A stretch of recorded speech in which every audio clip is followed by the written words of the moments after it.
Our next one is a word problem that involves probability. Remember, probability is written as a fraction with part over whole. Okay, so we have two things here going on. We have a dice. We want to roll a prime number on a dice, and we want to flip a heads on a coin. So if we have a dice here and a coin, and we want this coin to be heads, and we want prime numbers on the dice. So first, we're going to tackle this dice.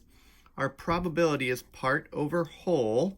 What's the whole on that dice? The whole is how many sides. How many sides are on a dice? Well, just think about how many numbers are on a dice, because every side has a number. There are 6 sides on a dice. Now we want to know which ones are prime, or think about the prime ones. Well, let's list the numbers on a dice. 1, 2, 3, 4, 5, 6. So prime numbers. A prime number has exactly 2 factors, 1 and itself. Is 1 a prime number? Well, it seems like a prime number, but 1 has a factor of 1 and itself. So 1 and 1, but that's only one number. So 1 is actually not prime. 1 is one of those funny numbers that is not prime and not composite. It's just something in a category by itself. 2, however, is 2 times 1 to make, so it has a factor of 2, which is itself, and 1, so 2 is prime. 3 could be made with 1 times 3, and that's it, so that's prime. 4 is 1 times 4, but it's also 2 times 2, so that is not prime.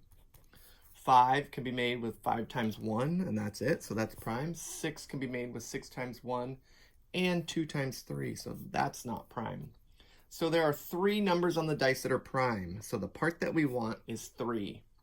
3 over 6.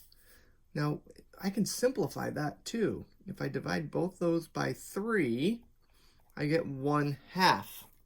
Okay, so for our dice, we have a probability of 1/2. Now for our heads, remember, same thing, probability, part over whole. What's the whole on a coin? How many sides are on a coin? Yep, you're right, 2. And then ask yourself, out of those sides, how many are heads? Well, 1 out of the 2 sides are heads. So for our coin, the probability is 1 out of 2.